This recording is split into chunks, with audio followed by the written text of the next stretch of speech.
Hello, everyone. Happy hump day. I have something super duper special for you. And you might be like, Dr. Erica, what could you have that was special? Well, I'm going to tell you in a moment what I have that is special. The first thing I just want to say is happy Wednesday to everybody. We made it to the middle of the week. And I don't know about y'all. These days, this is a day by day thing. I woke up every morning and just take each day one at a time. So I want to encourage all of you, take each day one day at a time. Sometimes you try to take all the days together, gets a little stressful. So one of the things we're about here is helping you find ways to lift this stress off, sit it somewhere else so that you don't feel all of that weight on your shoulders. So tonight I have something super special for you. I have a super special guest that I'm going to tell you more about pretty soon.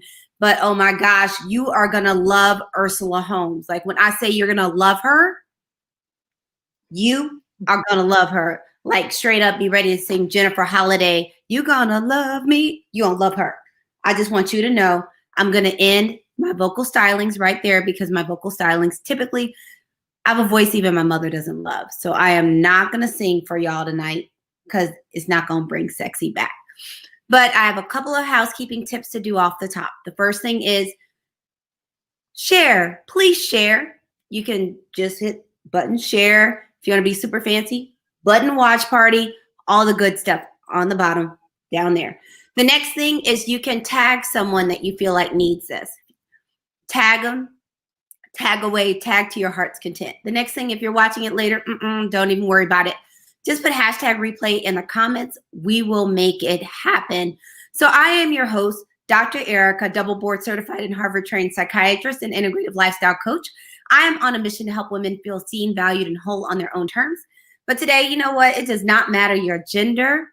I am just here to help you get through all of this craziness. Yes, I said craziness with your sanity intact. I do that through my adult telepsychiatry practice, my books, and my speaking. So let's go ahead and we are about to make some magic happen. So today we are talking about the secret of why every vote counts. Now, I'm trying not to sneeze. I promise I don't have COVID. I got allergies and I'm in Atlanta.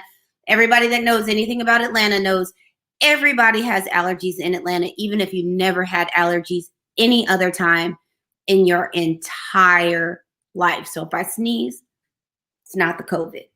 I promise. I've been tested.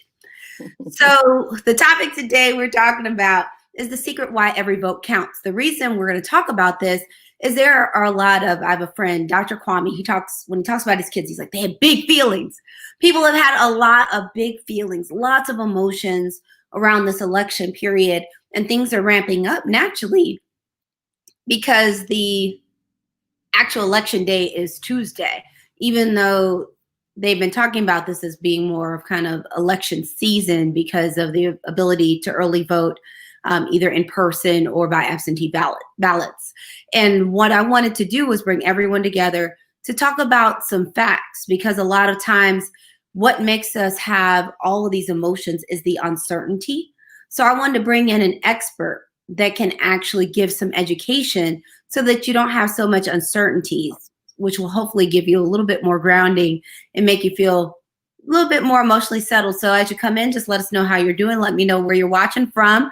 But we're going to go ahead and make this happen. So as I said before, I have a super special guest tonight.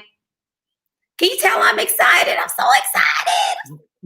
I'm so excited to have her here. I just can't even hardly take it. I can't hold it in. We have the wonderful Ursula Holmes. She's coming to you from Memphis. She is an attorney. She is a Spelman alum. She is freaking phenomenal. But before I jack up her bio, I'm going to let her tell you about herself. So, Ursula, can you tell the peeps about yourself?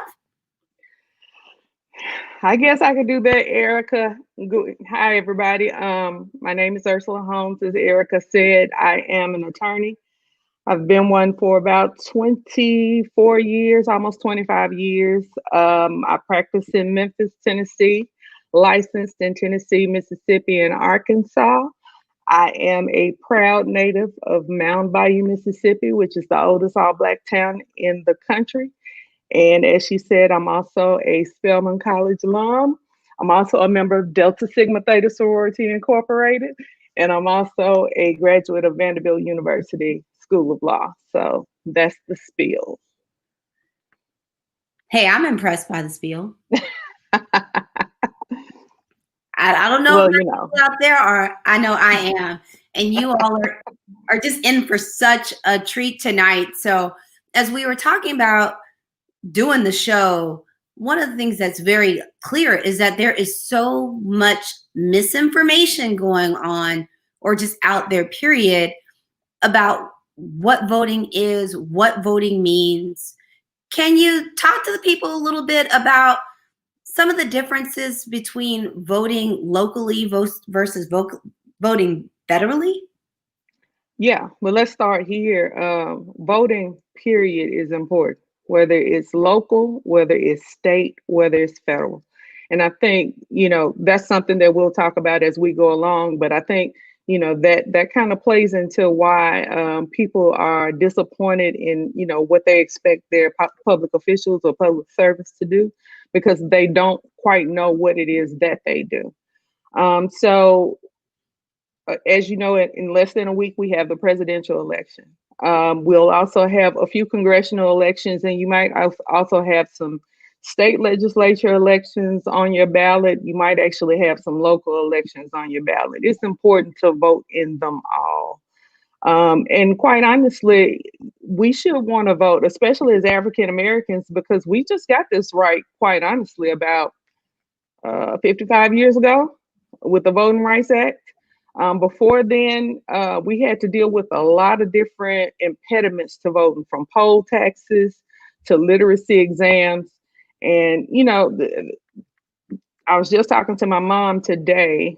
She started voting when she was 21, which was around 1960. She's going to kill me for telling her age. And she had to take a literacy exam, Erica, in order to vote. She had to interpret a section of the U.S. Constitution, and then she had to write an essay on the responsibilities of citizenship just to vote. And can you imagine if we had to do this now? All we have to do now is fill out an application, turn 18, and we can vote. But she had to be 21. She had to pay poll taxes. She had to have her receipts to show that she had poll taxes, and she had to take an exam just to vote. And we were talking about it before we went on air. In some precincts around the country, they were asking people to guess how many bubbles were in a bar of soap. They were asking people to guess how many jelly beans were in a jar.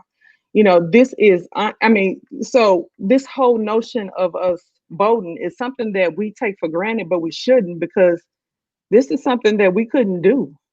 And so now we really need to get focused on paying attention to these elections, all of them.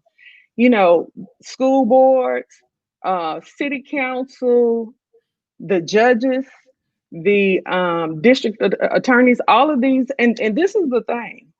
This is 2020. Whatever candidate is running for a position, I guarantee you they have a website. There are articles, there are websites. You could go to Ballotpedia. There are just so many different resources to find out, what do these people believe in? What do they support before you even look at the ballot? You can go to your different county election commissions. You can go to Fulton County Election Commission. And here is Shelby County Election Commission. And they'll show you what the ballot looks like before you even go to the polls. So we have way too many resources in our access now to help us with this process. Now, just imagine 50 years ago trying to vote when you didn't have access to this kind of information. It was far more difficult than it is now. But now listen, if you have one of these, you can find anything you need to find. And you don't have to rely on a particular news channel. You can go to different government websites. You can go to different public websites that don't have a slant. So it's just really it's no excuse for it. Every election is important. Did I answer your question? I don't know if I did. I went on a rant. Well, and I think you brought up some really, really big points that I want to make sure we hit on. The first one is all of the resources, like she mentioned, going to the Board of Elections websites and those kinds of things to know who's on the ballot and what's even going on with the current election, because sometimes people will know the big things like who's running for president, Right. but won't know when you start looking at this ballot, they start having judges and city council. She mentioned the people that are on school board, but all these other things, you know, from even water council, all kinds of stuff. And then the other tricky thing are all of those propositions and stuff that you see at the end. Right. That look Right. like they were written like someone chose a brand new language that no human being other than maybe an attorney understands. Right. So it's And important to do your research ahead of time. So that's the it, great thing about these things. it is. And this is the thing. I think a lot of people fall victim to not wanting to seem stupid, but you're right. Attorneys have a tendency to write stuff that only other attorneys can understand. It's something that, I mean, that's a huge pet peeve for me, because you can't take for granted that everyone has the same level of education. So for me, I think you should always write something so a third grader can understand it. And that way, the people that, have to read this stuff can easily understand what it is you're trying to do. But of course, I believe, sometimes they intentionally make it difficult to understand, for obvious reasons. But that's yet another reason why you should really do a little research before you go vote, so you can see, what's on the ballot. What am I going to have to consider when I go in? Do I need to talk to someone to figure out, what exactly does this mean? What is it for? And so we'll talk about it later, but this whole thing, this whole U.S. citizenship, it's a relationship. It is a relationship, and you have to put the work in. And if you don't put the work in, it's just like a relationship. It will crash and burn. You'll find yourself constantly disappointed about, different things, and not understanding that you play a role in how this world is shaped. And if you don't participate, then what are you complaining about? Well, and I But think, you have. go ahead. Now, I was just going to say you have to do it. Well, and I think you're bringing up a huge point, and one of the other reasons a lot of times we want to sit around and talk about why every vote counts is because, especially when they start looking at these districts or some of these smaller elections, or even at how things form into the electorate, that literally every single vote counts. And we've had so many elections recently that were close and ended up going in a way that made no logical sense and didn't seem consistent with what the law is, that really the only way to protect our rights is to show up in mass amounts so that things aren't close. Right. Let's look at our Spelman sisters election. Stacey Abrams, I believe she lost by 50 or 55,000 votes. But the voter turnout in Fulton County alone was less than 50%, or right at 50%. So just imagine if more people in one city had come out to vote, you would have had a very different outcome than the one that you had. And so, I mean, even if you look at the 2016 election, it's the same thing. There was some very slim margins. I think I looked at about 10 states that accounted for 101 electoral votes. And it may have been less than a million total in those 10 states, difference between Clinton and Trump. And so, when people say their vote doesn't count, they really don't know how wrong they are. I mean, because if everyone voted, I mean, we'd probably have some very different outcomes in some of the things that we're dealing with right now. For example, Hillary Clinton won the popular vote, but because we have an electoral college, Donald Trump is the president. Donald Trump holds the position of president. He's really not the president, but let me not just lay down somewhere. Yeah. So, just think about that. If people if a third of the people who stayed at home came to vote in the election for Stacey and what's your governor's name? Kim. Can Yeah, I Brian give Kemp. side eye? Okay. I'm giving all the side eye into the camera. Yeah, yeah. But if a third of the people decided, listen, I'm going to go ahead and cast my vote, you probably would have a very different outcome. So, people have to really, really not think that their vote doesn't count, because it does. And it will definitely count on Tuesday. It But will. yeah. But we can't stop at Tuesday. And that's kind of what this country does, and that's irrespective of race. We show up for the presidential elections. We don't show up for what they call the midterm elections. Those elections, at the 2-year mark. We don't show up for those. We don't show up for the state legislature elections. But those are the ones that we need to have. We need to start showing up for, because those are the ones that really make the difference in what we do day to day. They do. And I think the huge thing, and the thing a lot of people don't keep in mind, is the fact that we have multiple branches of government. Mm-hmm. So it's very important to stay aware of what's going on in each branch, because each one holds a significant amount of power. And we're seeing what happens when people kind of check out, then the whole country falls asleep at the wheel. That I remember when we had the election in 2016, people were like, well, it can only get so bad. It can't get that bad. It can't get worse. And what we've seen is progressively, it can get worse. And every time we turn around, something else is worse. Yeah. So it's just so important to stay clued in and to stay aware, because one of the things that happens, in especially being Black in America, but I think a lot of people that are in underrepresented groups can understand, is just as a lot of us were taught when we were young, we were taught by our parents and our family that life isn't fair. The world isn't fair. Don't even have the expectation that it is fair. And I think we have to take that into these kinds of environments, that if you have the expectation that everyone's going to play by the rules, your feelings are going to be hurt. So Right. if everyone's not going to play by the rules, you have to leverage what you can. And the one thing all of us can leverage, we can leverage our vote and we can leverage our money. Right. Let's talk about, hold on. You're popular. Yeah. Let's talk about the Congress.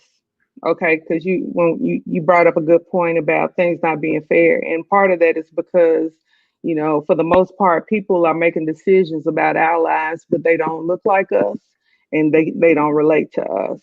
So I was looking at just the racial and socioeconomic makeup of our current Congress.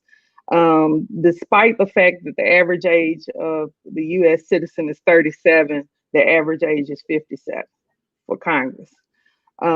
Congress has over, I think it's 530 members total. Over half of them are millionaires. And in addition to already being millionaires, they make $174,000 for less than about 5 months of work as members of Congress. While the average American makes between $50,000 and $52,000. And of course, we know that's on the high end as a result of, some of the states in this country that have very high cost of living. Women, of course, make up half of the population, but they only make up 20% of the Senate. The Senate, to me, is a little bit more important than the House of Representatives, because it's the Senate that confirms judges. So they confirm the federal district court judges. They confirm, as we saw a couple of days ago, the Supreme Court justices. The House of Representatives doesn't have a dog in that fight. They don't get to play. They don't consider any of that. So the Senate is really where that's where all the magic happens, so to speak. And so, when we start looking at the fact that I think we've only had about 7 um, Black senators in the history of this country. It might be a little bit more than that, if you count the senators from Reconstruction. But we have 44 states that have never had a senator of color. But these are the people making decisions about our day to day, about how much we pay in taxes, about whether or not we get to govern our bodies, and so we have to pay more attention to what's going on. And we need to start paying attention to who's running for these offices, because I guarantee you that these millionaires are not remotely concerned about the things that we might be concerned about, or the average Joe might be concerned about. They don't have to worry about health insurance, but right now there are a lot of people in limbo waiting to find out whether or not they're going to have insurance during the coronavirus pandemic. Because next week, the Supreme Court will consider whether or not certain provisions of the Affordable Care Act are constitutional. Mm-hmm. And thanks to the newest addition to the Supreme Court, there's a huge possibility that a lot of the Affordable Care Act will be struck down next week, or at some point when they make the decision, because I think the oral arguments are next week. It's a mess, and I think one of the things that you're bringing up, a huge point, is the fact that a lot of these decisions, it's more than the person. That someone will think, oh, well, they're a senator, or oh, that person does this.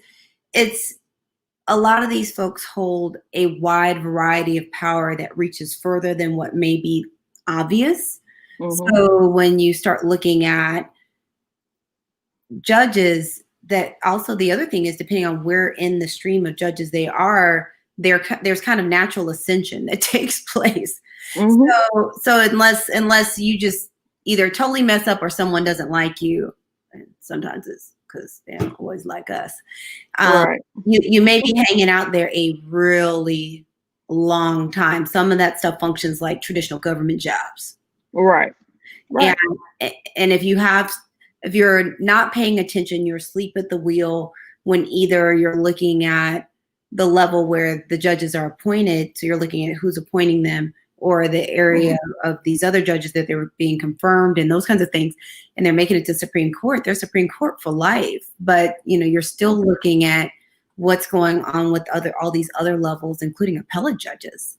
Right. That And they're actually lifetime appointments as well. So for any federal judgeship is a lifetime appointment. You're there as long as you want to be there.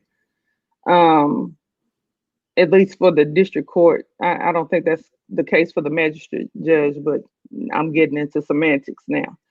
But for the most part, the judges on the state level, though, are elected in many states. But if they aren't elected, they're appointed by the governor. So, all of this stuff kind of works together. We have three branches of government, but, they all impact the other. I read a post from one of my colleagues here in Memphis just today, and he made the comment about, we need to get back to the Supreme Court really being apolitical, because technically it's not supposed to be partisan. But as you can tell, we've completely lost our way when it comes to the Supreme Court. And so,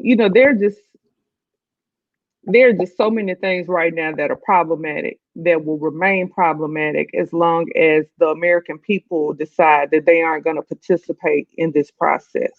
Because that's the bottom line. It's just like if you have a subordinate, a direct report that you never evaluate, and they're never held accountable for anything that they do, and they just continue to get paid, that's on you. And that's the same thing with the American people. If you aren't willing to go and vote, then they know they don't have to be held accountable to you. Why would I be worried about you if you aren't going to vote? You aren't going to vote me out of office. I don't know if I can't remember what podcast I was on, but I was talking about the election of the district attorney after the Michael Brown incident in Ferguson. And less than 30% of the voting age population in Ferguson showed up for that election. But you were complaining about the fact that charges weren't being brought. Well, the moment you had to hold the district attorney accountable for deciding not to bring charges, you decided not to do anything. And so that's how things get to where they are now. Why these representatives don't have to worry about making sure that they're doing what's right for the American people as a whole versus looking out for the interests of a few. And that's where we are. And so as long as we continue to, take vacations when it's time for us to do our civic duty and vote, we're going to have problems. We're going to struggle. So I'm hoping that, so far so good. So far so good. We are breaking records with this election. It's so far, I think, with early voting, we have more people voting than they did even in during Obama's first election. So, which was an exciting time for, I think, the entire country. So I'm hoping that we can start paying attention because we've been asleep at the wheel too long, and we'll mess around and repeat history. Well, and I think the other thing is this that you're bringing up is it's huge to stay aware and to stay alert, and to the other thing that's weird is with this apathy at times is that attitude of, well, it doesn't matter, or I don't like these folks, so I'm not voting. And the fact that you'll see people on social media or even celebrities bragging, I'm not going to vote. Mm-hmm. And it ends up being kind of scary because I liken it to people that say, I'm about to be politically incorrect for a moment. I don't tend to be a lot politically incorrect, but I'm about to be. It's the equivalent of when women think that if they withhold sex, that's going to make their man do something. Right. And they withhold sex for a long time.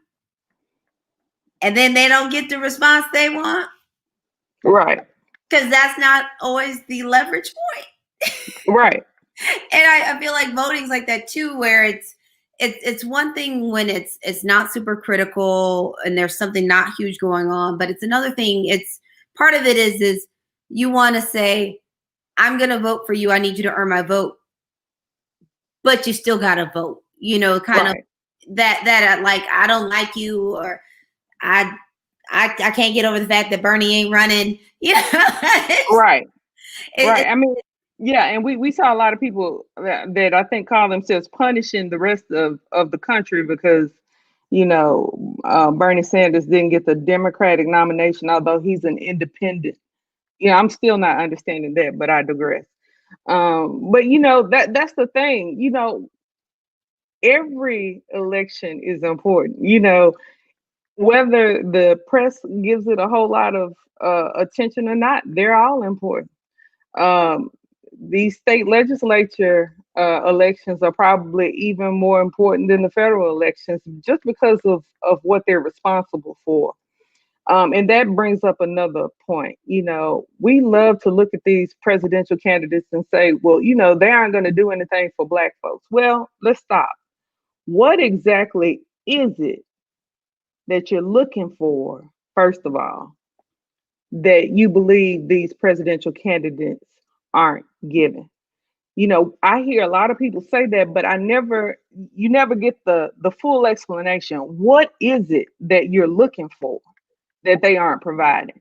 When people say President Obama didn't do anything for Black folks, what is it that you expected him to do? Because if you can't articulate that, then we can't even look at whether or not that's something that falls within his realm of responsibility. Sometimes that's something that a state is responsible for. Sometimes that's something you're responsible for. Sometimes that's something local government is responsible for. But if you can't articulate exactly what it is that you want that you aren't getting, we can't even figure out whether or not this is something that even should fall under that under that particular person's responsibility. We have so much work to do.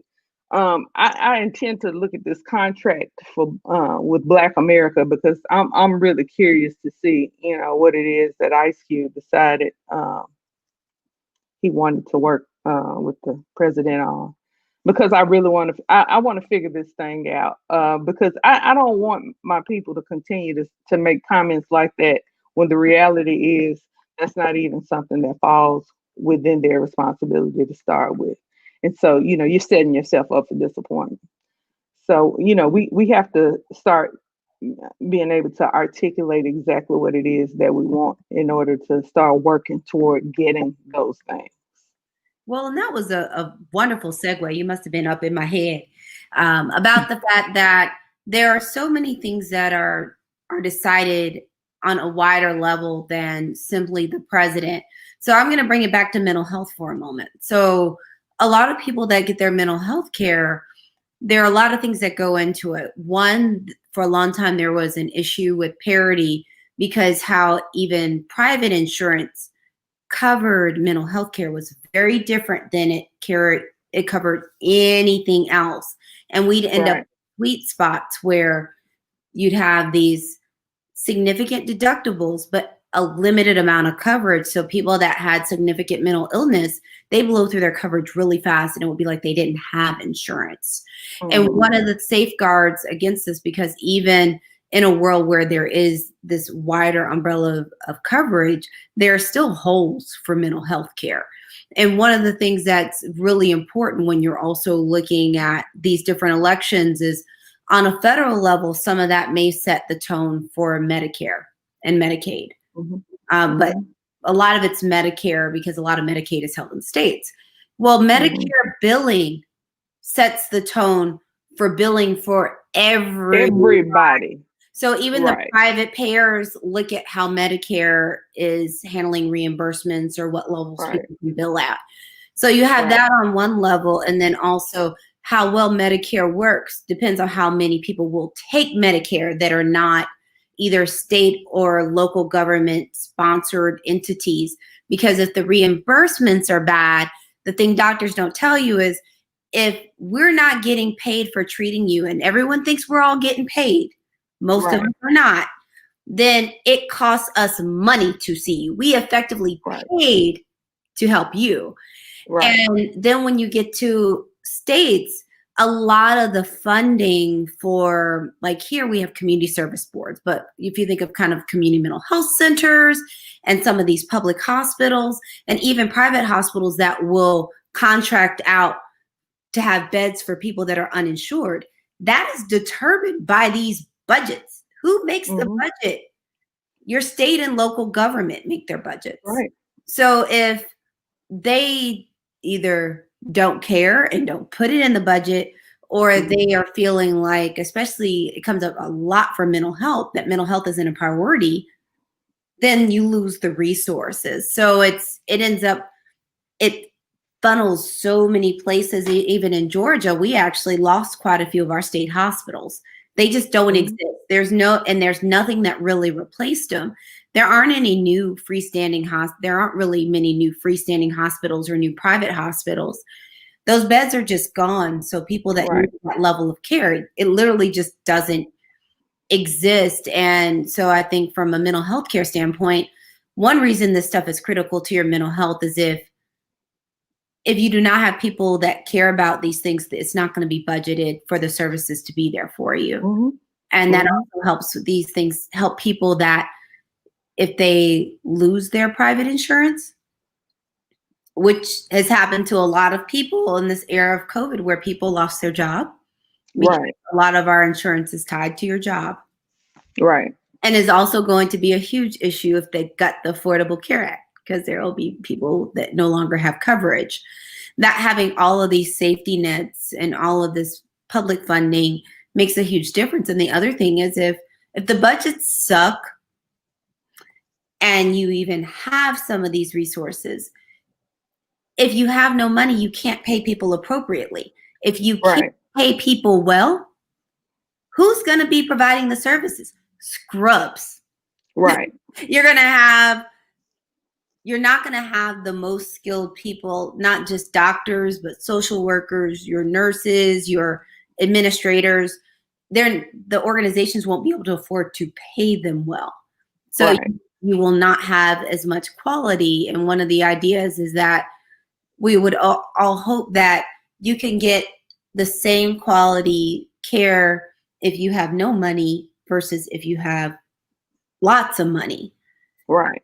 So it's like a lot of these decisions, they affect budgets, and budgets significantly affect healthcare. Right. But when you start talking about providing the same level of care to anyone, irrespective of their socioeconomic status, they like to call that socialized medicine. And you get into this whole, vilification of socialism. And, when the reality is everyone, irrespective of how much money they make, is entitled to the same level of care because they are human beings. Just because you make more money doesn't mean that you should be entitled to better care than someone who doesn't. That's called compassion, and that's called humanity, and so I have never understood, all the people who had an issue with the Affordable Care Act. I mean, it absolutely drives me crazy. I remember, I don't know if you saw this. I can't remember if it was Jimmy Kimmel or Jimmy Fallon, but they went out and did these interviews and asked these different people if they were against Obamacare. Yes, Absolutely. I remember I hate Obamacare. Okay, well, what do you think about the Affordable Care Act? Oh, I'm for the Affordable I Care got Act. that.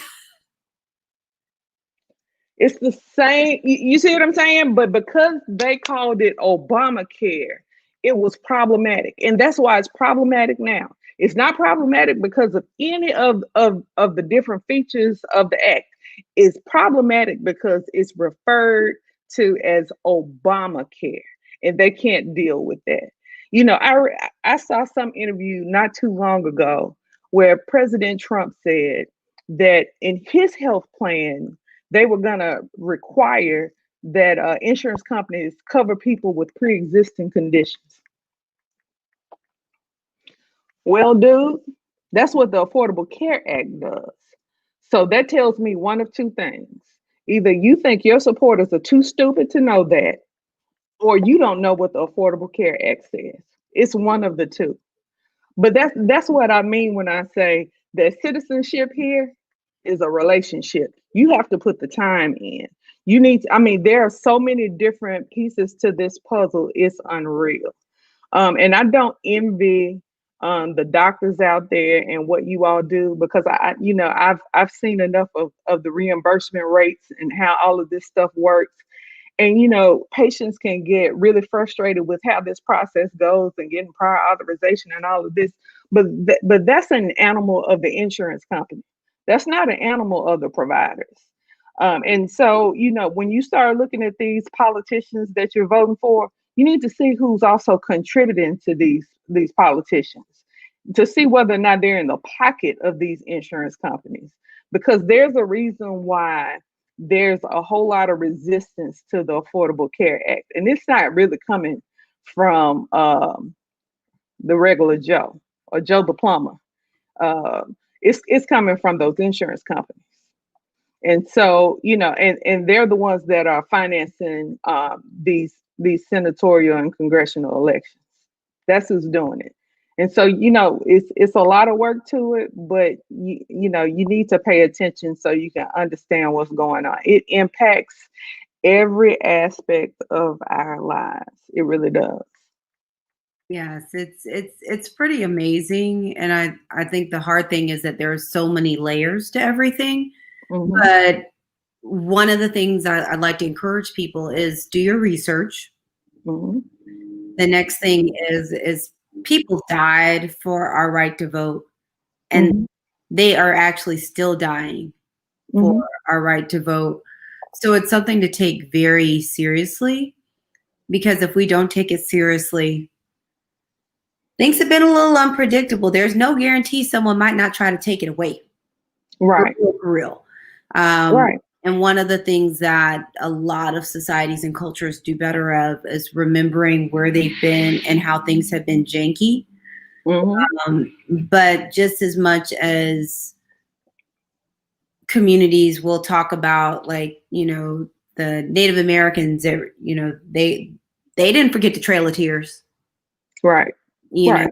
and our Jewish brothers and sisters didn't forget the Holocaust. Right. Um, but unfortunately, the history that goes on with voter suppression, Jim Crow, segregation, all that good stuff sometimes, or I should say all the bad stuff, kind of gets forgotten in the midst of everything else going on, or knowing what the new Cardi B song is. There's just so much noise out there that it's important to hold on to everything. And one of the reasons we wanted to do this was so that you'd have enough education so that you could start thinking about ways that you can affect the change that will make you feel more comfortable, and Right. take away some of that distress of feeling like everything is totally out of control, because Right. we're totally in control of whether or not we vote. That's absolutely right.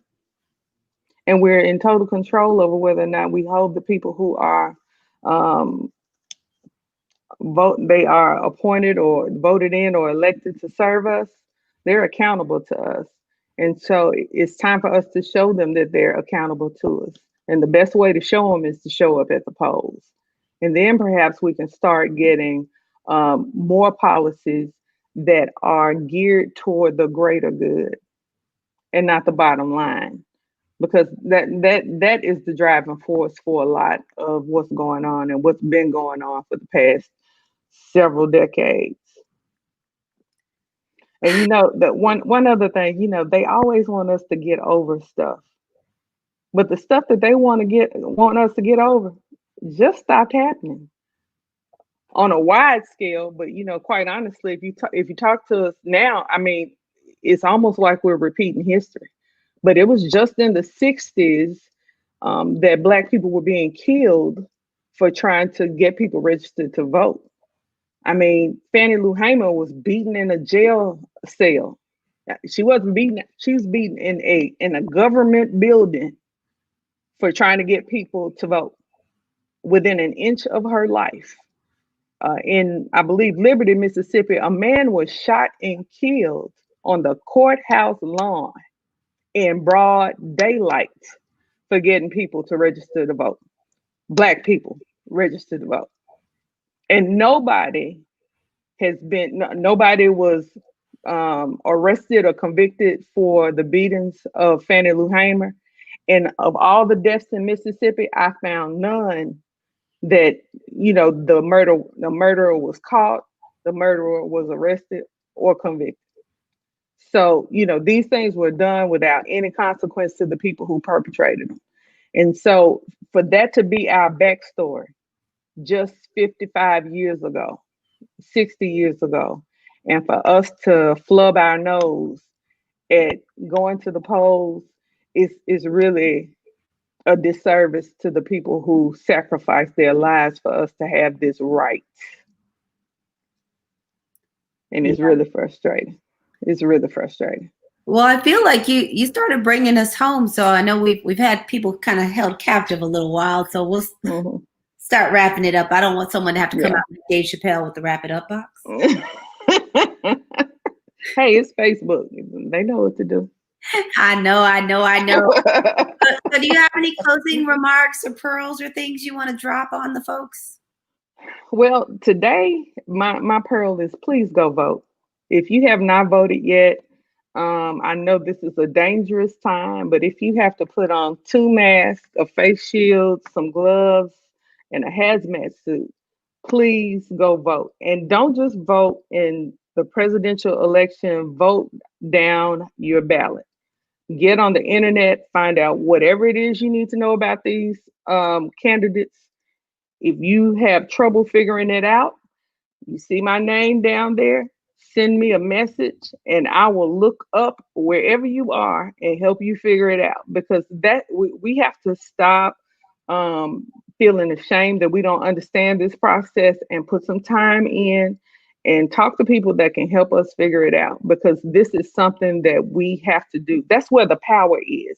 That's the reason why they work so hard to take that right away from us, whether it's requiring, different IDs or whatever they can do, whether it's redrawing district lines so they could dilute our vote. They know the power is in the vote. And so since that is the best, the strongest power we have, we need to exercise it every chance we get. So please, y'all, go out and vote. Well, apparently you were all up in my head. Because one of the things I think is huge is, yes, you need to vote. It's not too late to have a voting plan. It is not. If you are voting absentee, the conspiracy theorist in me prefers to go in and early vote or vote in person. But if you can at least drop your absentee ballot into a Board of Elections box rather than the mail, there's a little bit more of a feeling of comfort. It will get where it's supposed to be. Or if you're going to mail it, get a tracking number. That's all. Pay the extra money to get a tracking number. I guarantee you, if you have a tracking number, they're going to make sure it gets where it needs to go. Because then they'll have to explain why something that was being tracked didn't get where it needed to go. So, and as go ahead. By any means necessary. Yes. Whether it's absentee, mail in person, just go vote. And make sure, we've been doing the COVID situation a while. So this is a time where you almost need a voting go bag. A little bag you want, if you have a face shield, your mask, some gloves, hand sanitizer, water, snacks. You want to make sure your devices are fully charged. If you have a portable charger, bring it with you. It may provide you with some entertainment while you're waiting. The other thing is become aware. Look and see where you can vote, especially if you're early voting. Because here in Atlanta, there were some places where people were waiting hours. But then we had some locations that were relatively quick, including the State Farm Arena. So keep an eye out of what your options are. You may have an option other than where you typically go. Especially if that may work a little bit faster. And look on social media. A lot of people are reporting, hey, I just voted at this particular location. It took me 15 minutes to vote. I voted at this location. It took me 2 hours to vote. Pay attention to where people are going in your area. And that's the best way to pick a place, is to see, because people are posting. I mean, this is the thing to do right now. Voting is the thing to do. If you got a collapsible chair, you have some mobility issues, take your chair. Everybody has one, hey, especially in our community, because we're tailgaters. So everybody has a collapsible chair. Take the chair with you. Do whatever you have to do to make yourself comfortable in the event you have to stay, but don't leave until you've cast your vote. It is very important. And even though it sounds so cliched when they say vote like your life depended on it, but a lot of the policies and things that are coming up, your life kind of does depend on it. I guess a fun fact about me is I did do a congressional fellowship years and years ago. And the person that was the health policy person for my congressperson I work for said something extremely eloquently. And he said, health policy determines who lives and dies. And a lot of the policies that are going to be done are going to determine what the value of your life is and what happens from simply healthcare to community resources to educational resources to how law enforcement is handled. There's just a large part of the system that is going to have very strong effects on each human being. So in that way, no one wants to have something we really hate to happen. because Right. everyone was asleep at the wheel, because we've seen it happen where the policies are done in a way that people die. Right. People are dying now. Right. But we have politicians all over this country who have said at various stages of this year that, hey, some people are going to have to die. It is what it is. President Trump actually said it is what it is in response to the rate of death with respect to COVID. It is what it is. There are people in positions of power all over this country making very similar statements because they value lives based on things that are different than what we value lives through. Because everybody's life is valuable as far as I'm concerned. I don't care who you are.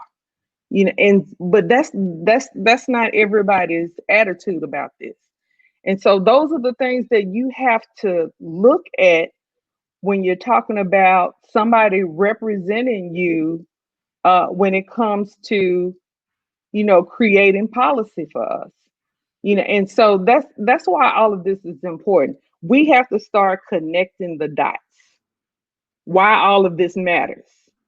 You almost having a person and then just having lines up and just explaining to people why this is important on their level. Why am I concerned about who the senator is? How does that impact me? And that's something that we weren't taught. And so, and when I say we, I mean the community, because quite honestly, Erica, I come from a super, super, super political family. I mean, politics, voting, Black history, all of it, all day, every day. But I also know that my upbringing is not like everybody else's. I don't take that for granted. And that's not a Black thing.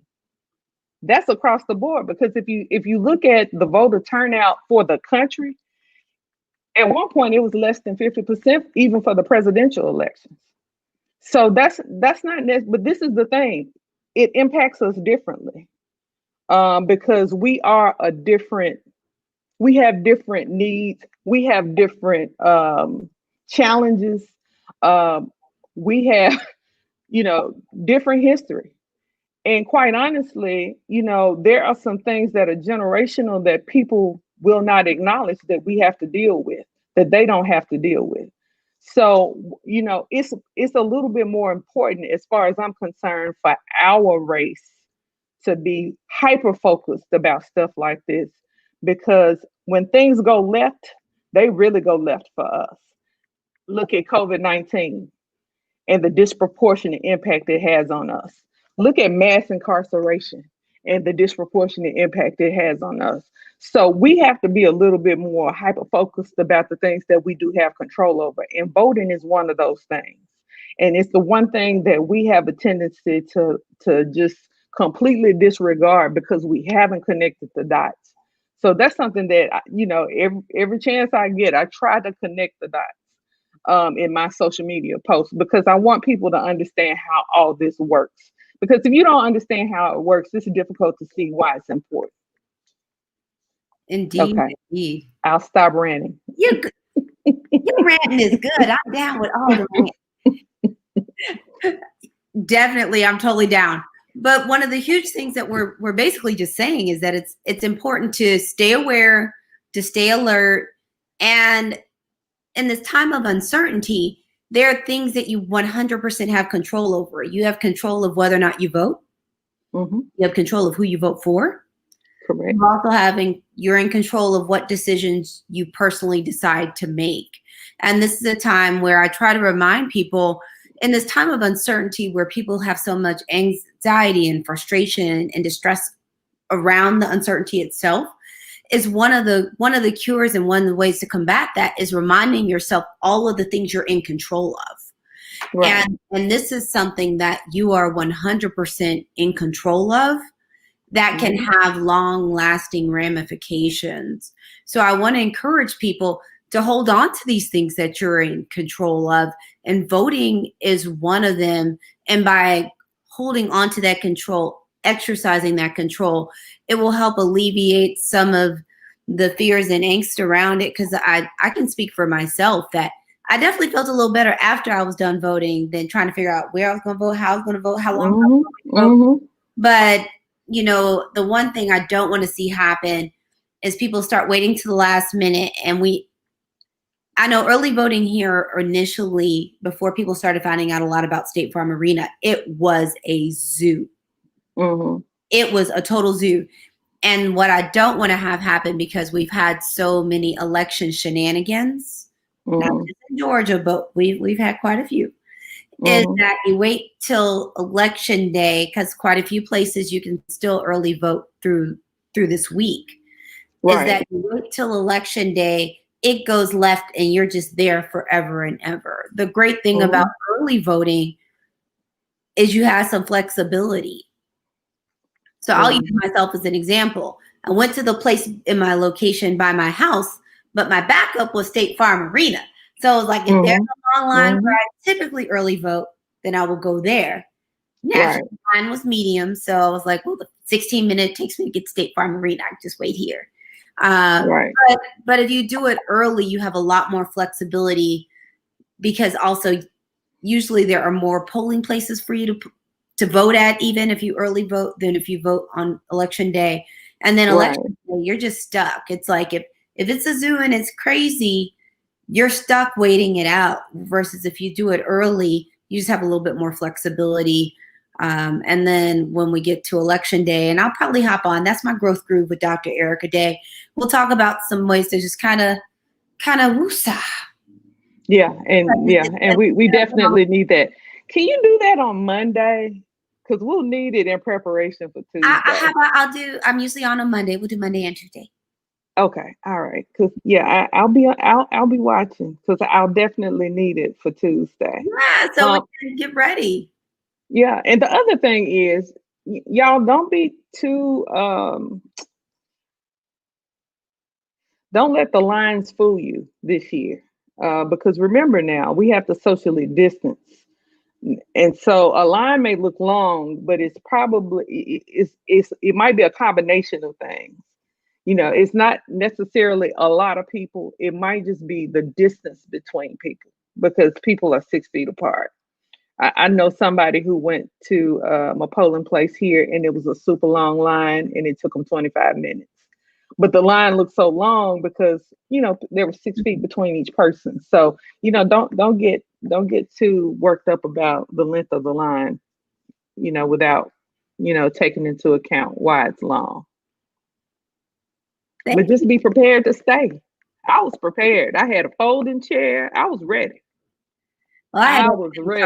I can't remember if I think I was listening to the Lovecraft Country podcast at that point. So I did that. I had a meeting with my virtual assistant, all of that stuff in line.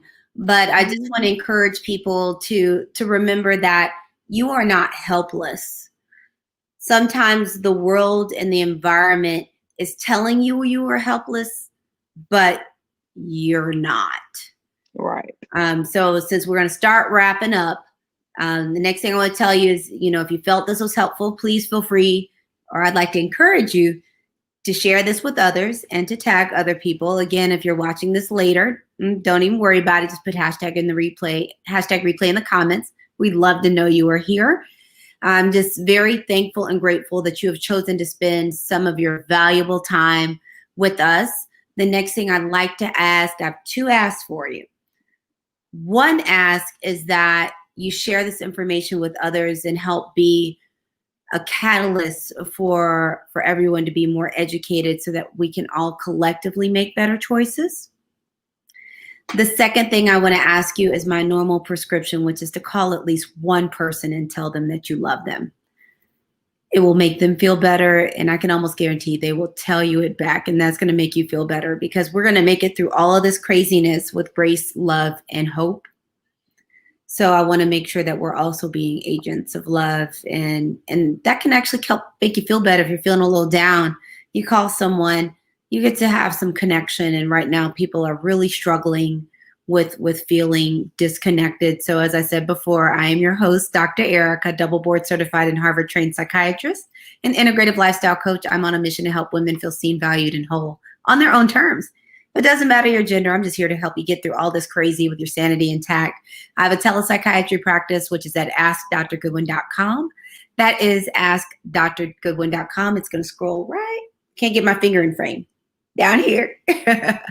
So you can go there, get a free complimentary consultation, even have a chat of whether or not just a mental health checkup would be good for you. People are struggling with a lot. There are a lot of folks that aren't used to dealing with their feelings like this, that sometimes just a little professional help can just make it just a little bit easier. The next thing, just the last thing is tomorrow I'll be on again, but I won't be on my channel. So I'll be somewhere else. I'm going to be with the College Health MD, so the post will be on there. I'll put it in the comments too, but it's her Facebook page, so it'll be College Health MD's page. And we'll be talking about dealing with college students and COVID, so how they're dealing with the emotional changes, dealing with the isolations, the shifts of being on and off campus, and how their families are managing. So we'll be talking about that. But once again, I want to thank the lovely Ursula Holmes for all of her quality time and knowledge.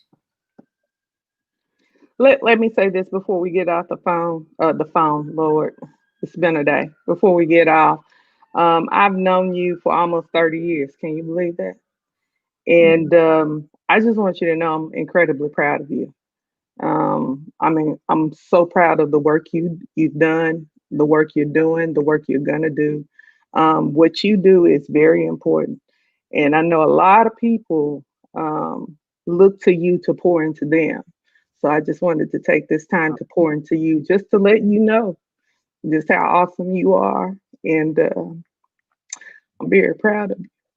Don't have us both crying out here on the live stream. But I'm so proud of you too. I mean, it's like you're so brilliant. I can hardly hold it in. It's just I want to shout like she's the most brilliant, and she's, and I think, before we hang up, or get out of here, is when people ask what are some of the wonderful things about HBCUs in places like Spelman, it's you get networks like this, that this is just a little snapshot of the network and the quality of people that we were literally surrounded with.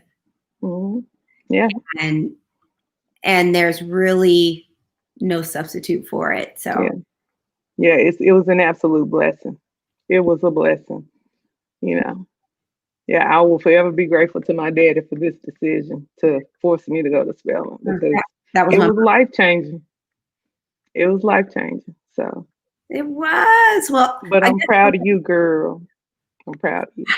If I could hug you through the screen, I'm hugging you through the screen. October 2021, Spell House Homecoming. We're doing. I'm working out, so I'm gonna be ready.